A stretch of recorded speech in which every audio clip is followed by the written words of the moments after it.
Sy, goeiemôre van my kant af.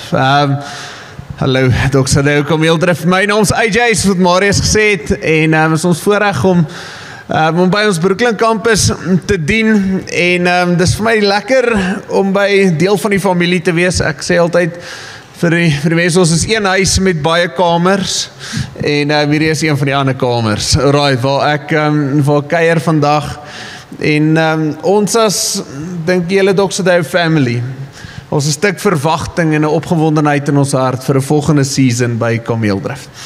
En woohoo, okay, great. Ek sal probeer woohoo, so tussen my, as ek sê woohoo in my preek, dan weet jy, hier's nou die oomblik.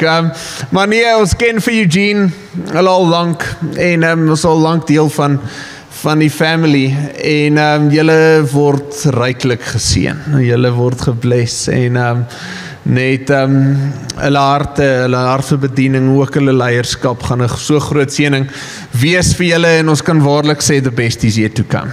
En so ons sien uit as family, so moenie volgende week mis nie. Kom ons, hulle lekker volgende week.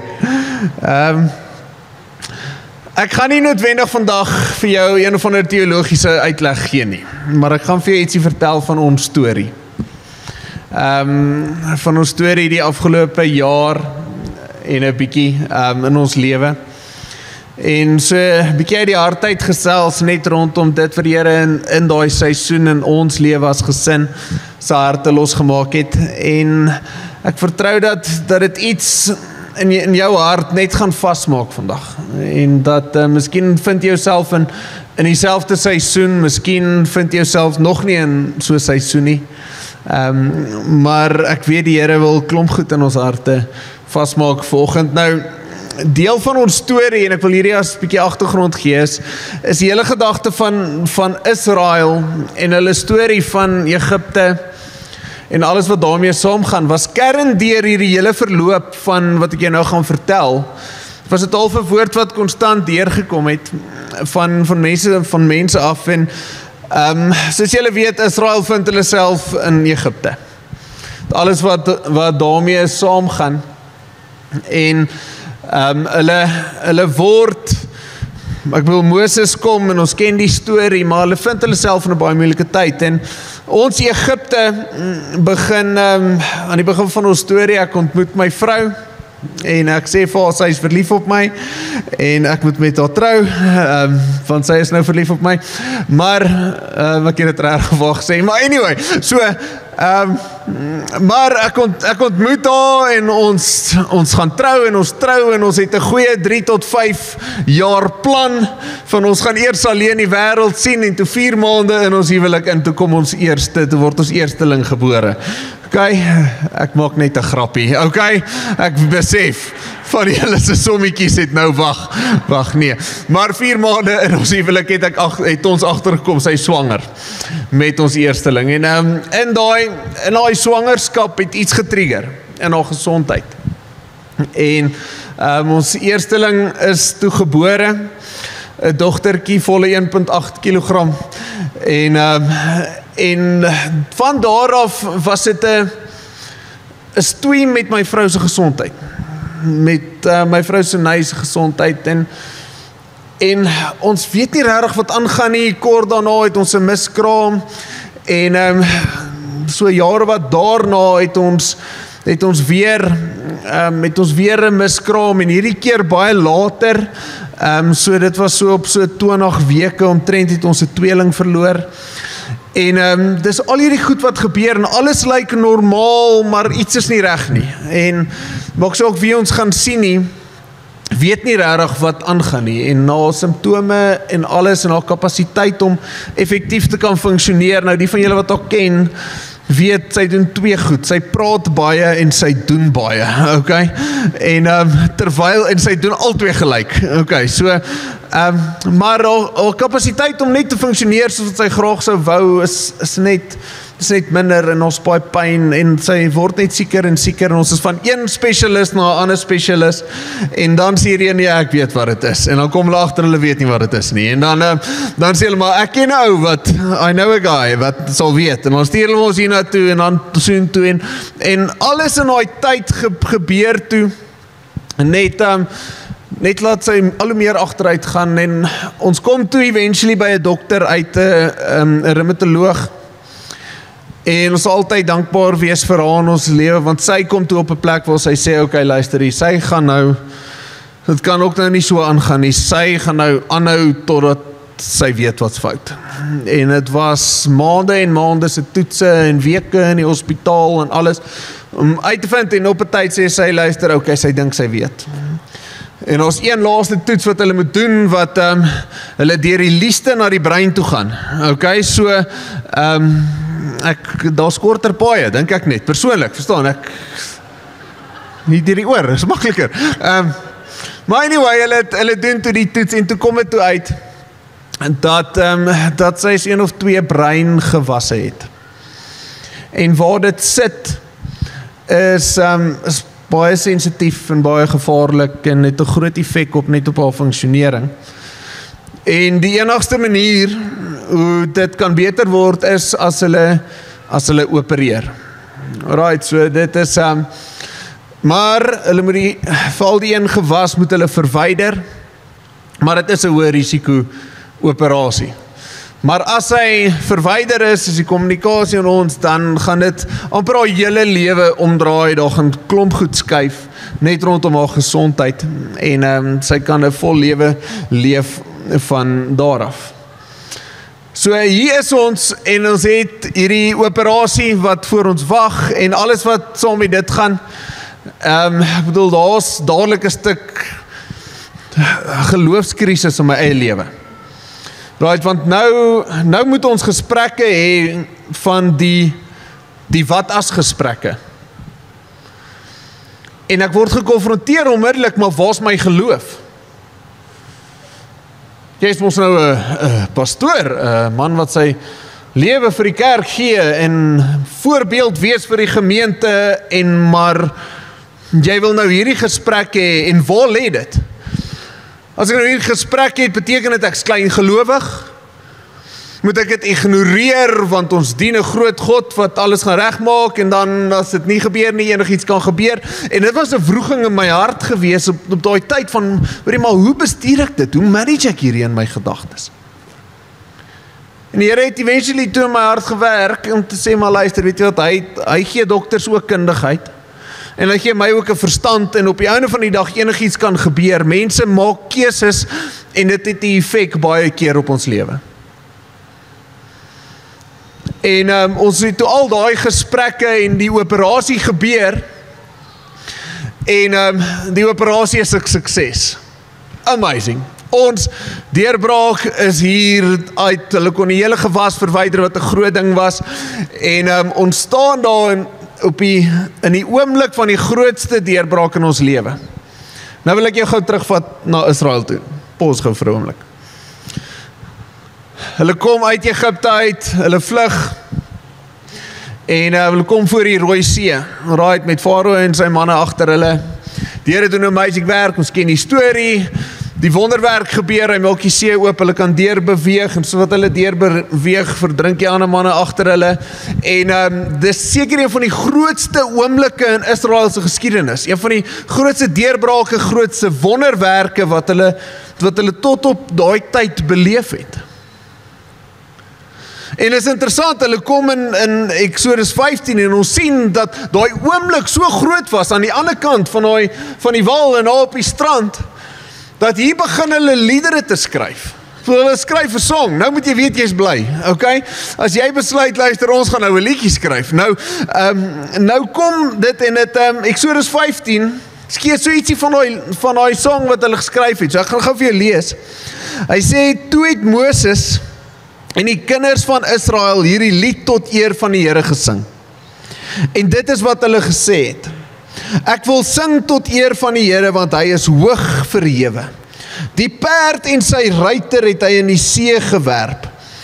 Die Here is my krag en my psalm. en hy het my tot heil geword. Hy is my God, hom sal ek roem, die God van my Vader, hom sal ek verhef, die Here is 'n krygsman, Here is sy naam. Amen. Ek kan sommer hoor, dis 'n groot oorwinning. En ons kom na operasie en hierdie gebeur in my hart en sê, wow, dis amazing, Here, U is so groot, U is getrou, U is faithful.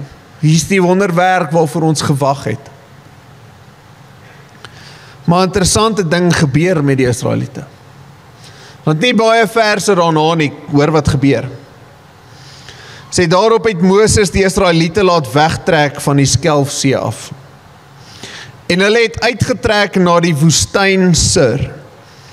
Hulle het toe 3 dae lank in die woestyn getrek en geen water gekry nie. En hulle het in Mara gekom, maar kon nie die water van Mara drink nie, want dit was bitter. Daarom heet die plek Mara. Toe murmureer die volk teen Moses en sê, wat moet ons nou drink? Direk na die grootste oorwinning wat Israel nog beleef het, die grootste wonderwerk, stap hulle in die woestyn in.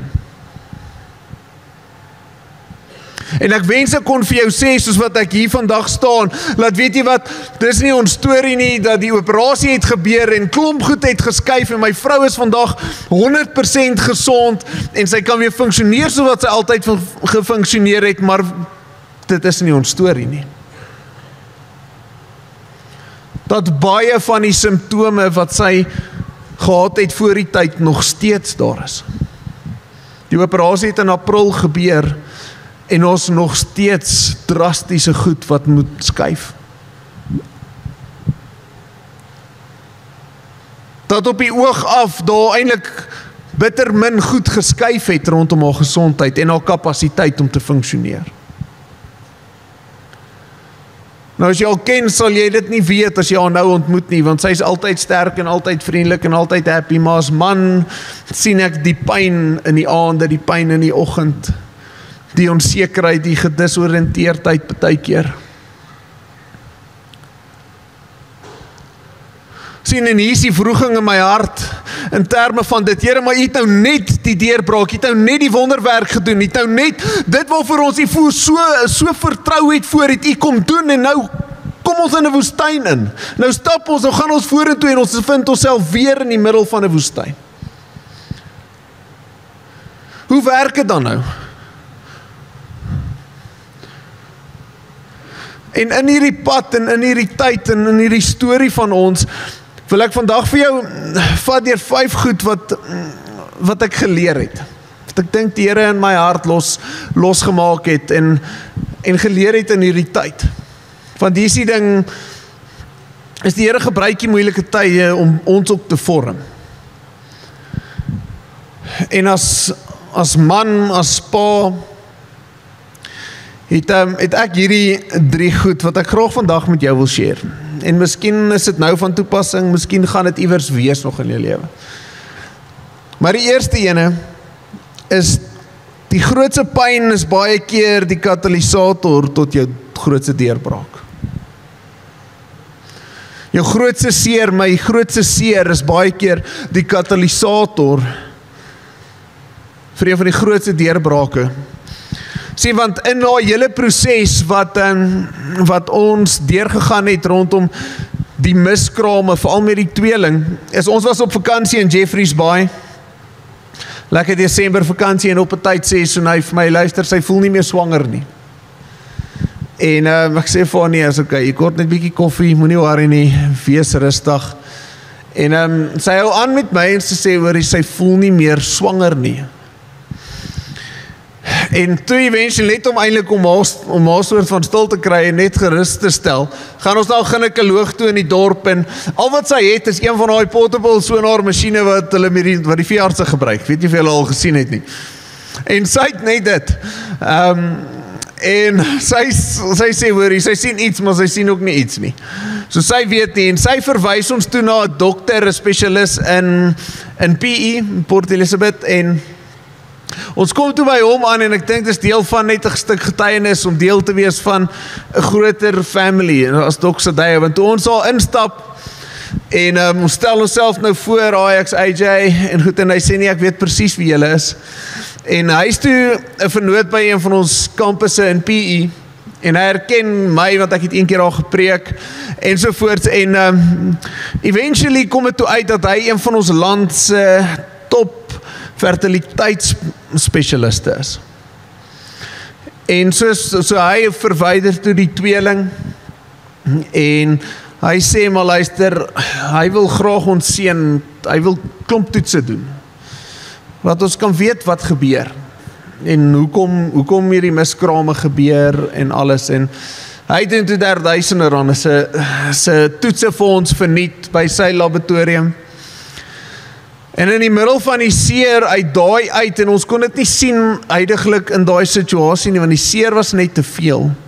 Maar was daai resultate was die katalysator om 'n hele kettingreaksie te laat plaasvind, om te eindig waar ons geëindig het, om te sê, maar luister, hierdie is die probleem, hierdie is wat fout is. En as gevolg van hom en die toets wat hy kon doen, was ons Laiti gebore, hy is nou 6, nou die ander kan nog ons sal betaal vir hulle swattings, maar hy het sy hele studielening opgebruik met sy geboorte, ek wil net dit sê, alright, so dit was nou massa chaos in terme van finansiëel en 'n massive investment, vir hom, ons kon dit doen as gevolg van daai toetse, en ons jongste is nou 2 jaar oud, maar dit is ons gesin, maar hier is die ding, in die moeilikste en die seerste seer wat ons daai tyd beleef het, en van die grootste verlies wat ons beleef het die Here dit gebruik,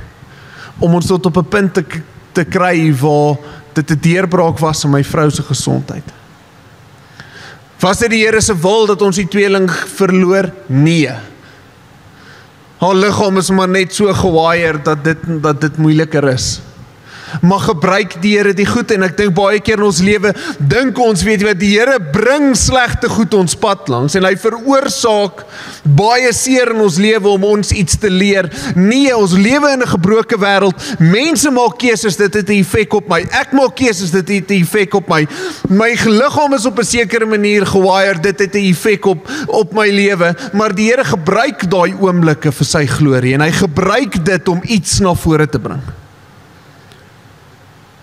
En baie keer in die middel van daai seerste seer, is ons so blind vir dit wat die Here nog wil doen, want dit is baie keer die katalysator vir die grootste deurbraak.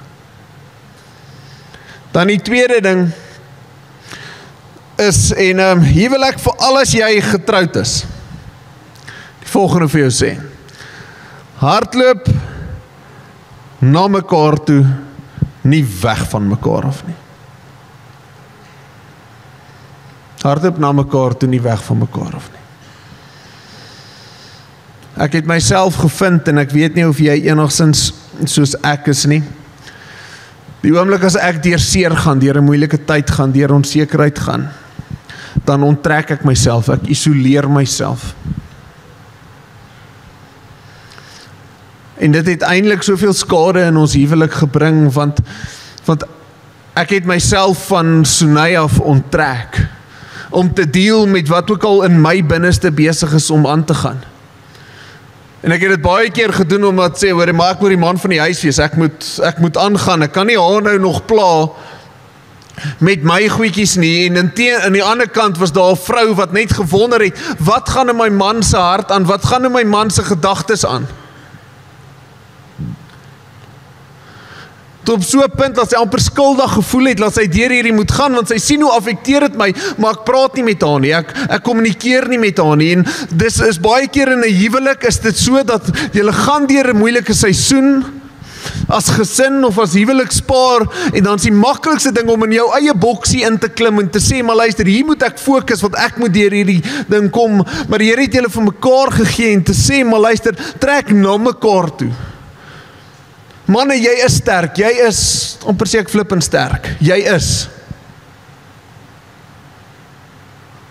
Maar jou vrou wil weet wat in jou hart aangaan. Sy wil weet wat in jou gedagtes aangaan. Dit maak 'n gedeelte van haar hart oop wat jy nog nie beleef het nie. En dis nou vir die getroude pare, maar dan ook is daar baie van ons wat net onttrek van mense af, van community af, van gemeentelewe af, wanneer dit sleg gaan, en die Here het mekaar vir ons gegee om mekaar sterk te maak, om daar te wees. Dit het van my vriende gevat wat ietsie van 'n intervention moes doen en my gekry het op 'n golfbaan waaroor ek baie dankbaar was. Maar na die tyd moes hulle vir my sê, luister hierso, ons is eintlik ongelukkig met jou, want jy praat nie met ons, jy gaan deur hierdie ding alleen, want ek is ons nou sterk, en ek moet my geloof wys aan ander mense, en inteendeel het ek skade gemaak in my huwelik, wat ek moes herstel. Het ek vriende gehad wat my wou sterk maak, wat nie kon nie, want ek het hulle nie toegelaat nie. Moenie weghardloop van jou mense af nie, moenie onttrek en jy moenie jouself isoleer nie. Dan die derde ding is, die enigste verskil tussen 'n groef en 'n graf is die diepte.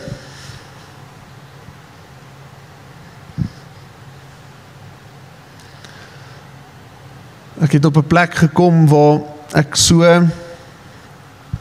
deur die emotions gegaan het van die lewe. Want ek moet oorleef. Engels noem dit survival mode. Ek het daarin gegaan. En gesê, maar AJ, dis net die volgende treetjies, net die volgende treetjies, net die volgende tree, en dis so hierdie groef waarin ek myself bevind, en hy word uiteindelik al hoe dieper en dieper en dieper, en ek het oomblikke gemis in die middel van my woestyn. Het ek oomblikke met my kinders gemis, ek het oomblikke met my vrou gemis, ek het oomblikke van vreugde gemis, omdat ek so gefokus was op die berg wat voor my lê, die seer wat ek beleef, die vrees wat ek beleef in my hart. Daar was klomp goed wat gebeur het, wat ek vandag na terugkyk, en dink ek het ietsie van dit gemis, omdat my fokus nie op Christus was nie, omdat my fokus op dit alles wat deur ek moes gaan, my realiteite. Ons jongste, of ons oudste dogter, althans is, was gecast en sy het 'n rol gekry in 'n TV-reeks. Reënboogrand is die storie se naam. En dit het so met ook 'n stuk wonderwerk gebeur, want so per toeval het alles net in plek geval. En yes, ek was daar en ons was daar, maar daar was iets van die vreugde van haar, van die Here wat haar seën, iets van my dogter wat ek sien gebeur en wat sy lewendig word, wat ek gemis het in daai tyd. Sien, in die middel van die woestyn wil die Here jou oomblikke gee nog steeds, wat hy net sy genade oor jou kan uitstort, laat jy 'n vreugde kan beleef in die middel van dit, maar dit gaan vat dat ons fokus moet skuif. En ek kan nou terugdink, maar is oomblikke wat ek probeer opvang, maar dis moeilik, want ek was in so 'n groef en my siel, my menswees was stadig, maar seker besig om dood te gaan.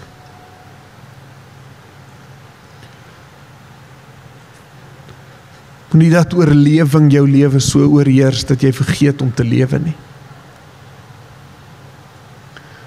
Ek het na myself, ek het my eie gesondheid, my eie psigiese gesondheid, alles het ek een kant toe gesit, want ek's net hier besig. Dan die laaste een, nommer 4, of tweede laaste een, die Here is nie bang vir ons vrae of onsekerheid nie.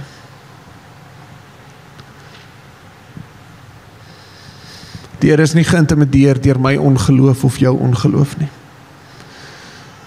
Deur jou vrae nie, deur jou onsekerheid nie. Sien, ek kom op 'n tyd en ek kom agter plaas, het ek net voor die Here net gaan my emosies net uitstort. En sê, Here, maar ek is bang, ek is onseker, maar ek het amper al van die Here af ook onttrek. Te sê, maar Here, ek is hier dat ek agtergekom het, die enigste tyd wat ek regtig in die woord en saam met die Here spandeer is wanneer ek 'n preek moes voorberei of 'n kursus moet aanbied of so iets. wat omtrent weekliks was, maar daar was iets van die Here se hart om te sê, hoorie, maar ek wil weet, waar is jy, AJ, kom na my toe met jou onsekerhede, jou hart, jou ongeloof. Want nou kom ek op 'n plek en ek sê, Here, maar U het dan vir ons woord gegee as gesin. Toe hierdie ding gebeur het, dat sy gaan gesond word, maar nou is ons, die operasie gebeur, ons dink dis die deurbraak, maar nou sit ons hier en dis nog steeds dieselfde, Here, is U regtig goed? En is goed wat ek in my menswees moes stoei en gelukkig post op die operasie het ek dit gevind in my hart, dat ek na die Here toe kan kom met my onsekerhede, my vrese, my seer. Want ek was bang, ek was ongelooflik bang. Voor daai operasie was ek so angstig. Nie net gaan ek miskien my lewensmaat verloor nie, maar ek sit met 3 kinders, 2 wat haar gaan onthou vir wie sy was, en 1 wat haar op foto's en video's gaan sien.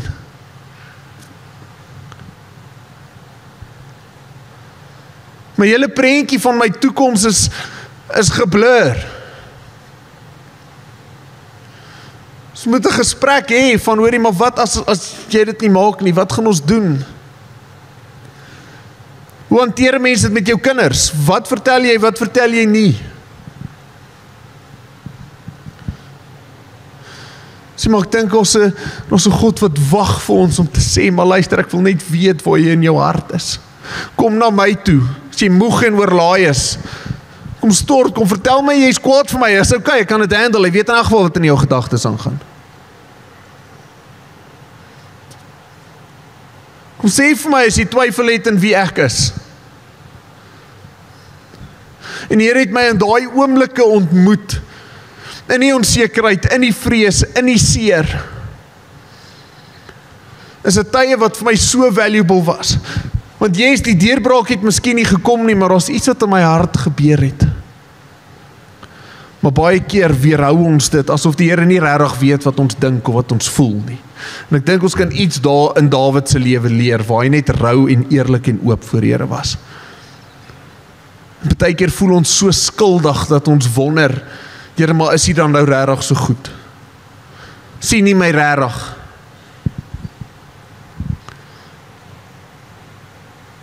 Want ons moet hierdie prentjie, Here, dit gaan vinnig gebeur. Na daai operasie moet die goed so vinnig skuif, want ons is gesalfdes en geseëndes, en die Here gaan dit in my en kom doen, en toe dit nou nie gebeur nie, toe is ek op 'n interessante plek. Maar daar's een ding,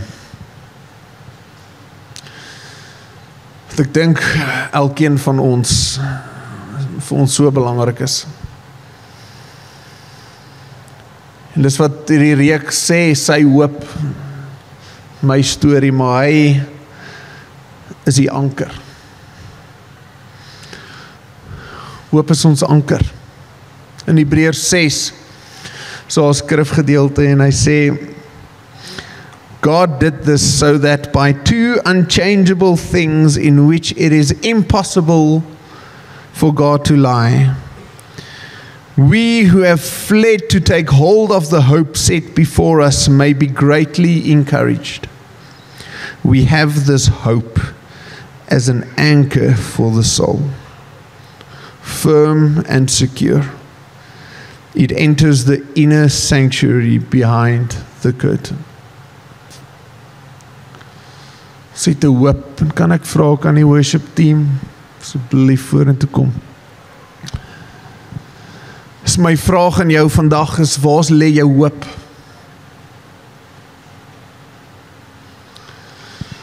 Aan wat is jy geanker heiliglik? En miskien is jy in so 'n seisoen waar jy in die middel is, waar jy in die woestyn is, wat jy nie weet hoe lyk die pad vorentoe nie. Miskien is jy direk na jou grootste deurbraak, en jou grootste deurbraak was toe nie alles wat jy gedink het dit sou wees. Maar hier is een ding wat ek weet en wat ek kon leer, as dit nie vir die Here was, wat 'n anker van hoop in ons lewe was nie, weet ek nie waar ons sou wees. Ten spyte van my emosies, ten spyte van die heen en weer geslinger deur enigiets wat ons pad langs gegooi was hy die anker, was hy ons hoop, was hy die ene wat, en ek het dit amper gemis. Soos wat ek kon trek het amper van die Here af. Maar nou nog steeds in die middel. Weet ek hy's daar. En hy het 'n plan. En weet jy wat, hy het 'n plan en 'n toekoms vir jou. Ek wil vir jou iets lees. En dis eintlik 'n sosiale media post wat my vrou geskryf het op haar 36ste verjaarsdag. Die operasie het April begin en sy het Junie verjaar. Met teen daai tyd nog geen verbetering in haar gesondheid nie.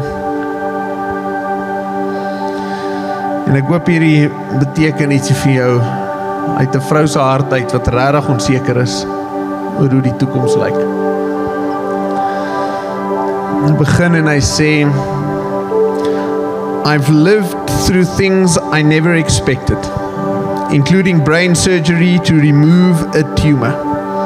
And still I'm here, still healing, more grateful I'm figuring it out.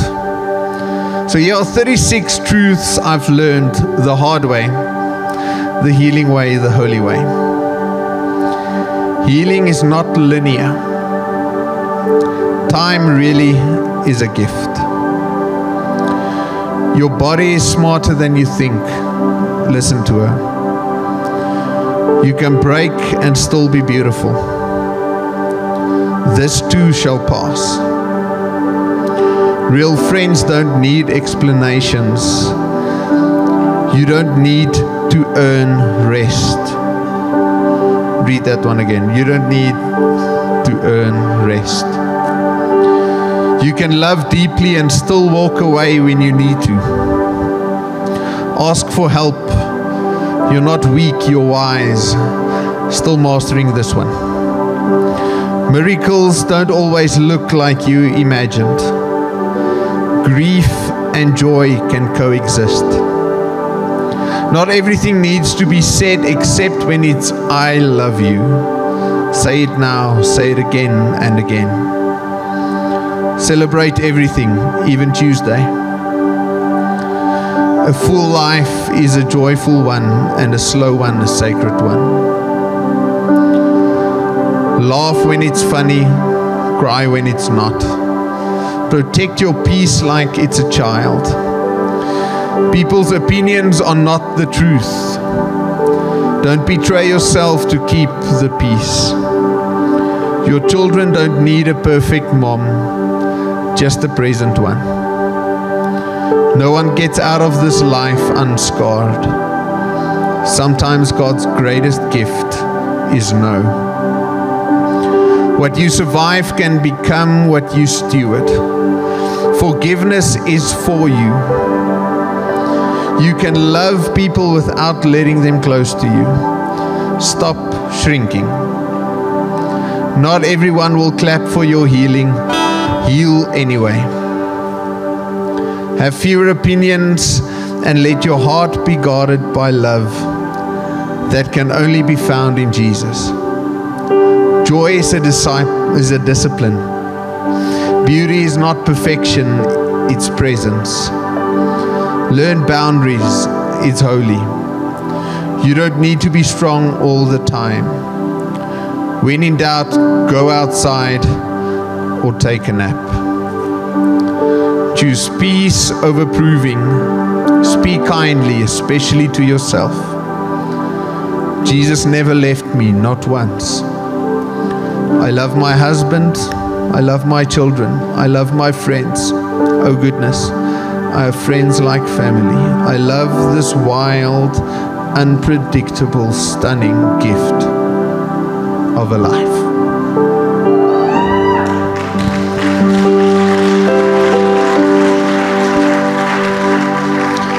Wil jy nie daar waar jy is saam met my staan nie?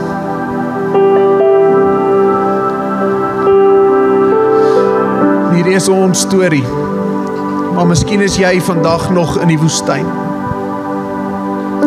Miskien vertrou jy nog vir haar eerste wonderwerk. Miskien is jy onseker, miskien is jy bang.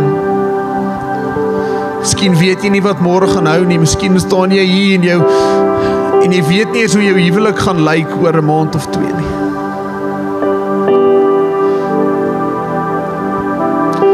Ek wil een ding vir jou sê, in die middel van jou woestyn is die Here daar. En hy is besig om te werk, hy is besig om jou vooruit te gaan. En ek weet nie wanneer nie, ek weet nie hoe nie, maar dit gaan alles oukei wees. Hy het jou. Hy beloof dit in sy woord. Soos hy Hebreërs gedeelte sê, hy kan nie jok nie. Voortdeur ons sy woord kom nooit leeg terug nie.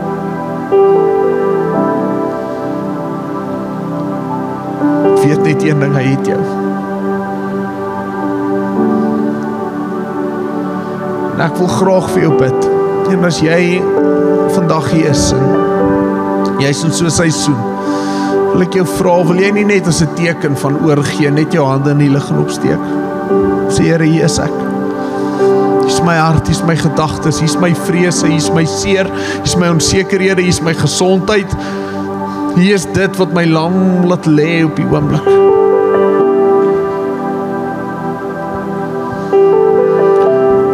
Ja, Here, dankie. Dankie dat een ding staan, Here, vir altyd is dat niks, maar niks kan ons skei van U liefde nie. Here, U ken elke storie wat saam met 'n hand in die lug nou gaan vandag, Here. En ek wil bid dat U sal stil staan by elkeen van ons. U ken elke gedagte, U ken elke stuk vrees, U ken elke traan, elke stuk seer, elke stuk onsekerheid. Ken U. U ken ons. Dankie dat U ons ontmoet daar waar ons is.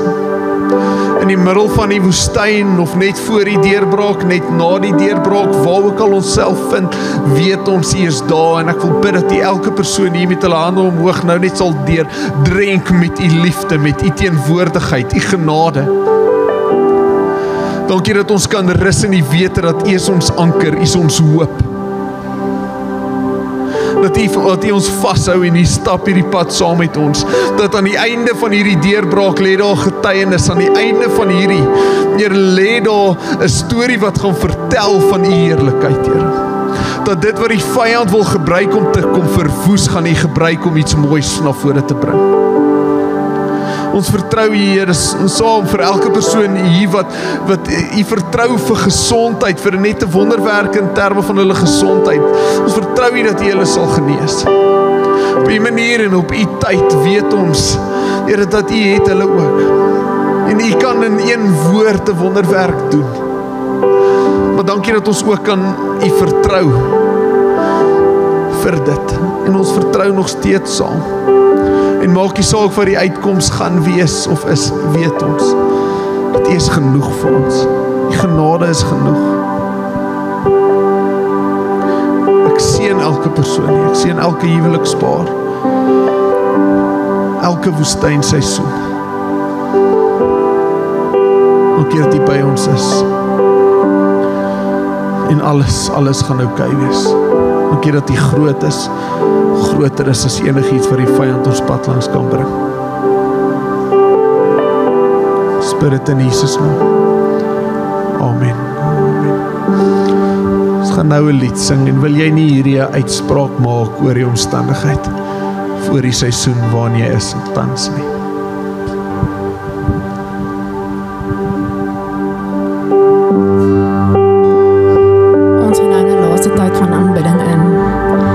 Graag die woord van die Here aan julle voorlê. Jesaja 54. Sing, O barren woman, you who have never borne a child, burst into song and shout for joy, for you who has never been in labor, because more are the children of the desolate woman than of her who is married, says the Lord. Enlarge the place of your tent, Stretch your tent curtains wide and do not hold back. Lengthen your cords and strengthen your stakes, for you will spread out to the right and to the left, and your descendants will dispossess nations and settle in their desolate cities. Do not be afraid. You will not suffer shame. Do not fear disgrace. You will not be humiliated. You will forget the shame of your youth and remember no more the reproach of your widowhood, says the Lord. Sy woord is waar. Sy woord is kragtig. Dis dieselfde Here van daai tyd wat in my en jou kom vesting maak. En hy noem ons syne. Kom ons loof hom in geloof. Want sy woord keer nie leeg terug nie. Hy is 'n waarmaker daarvan. Kom ons loof hom.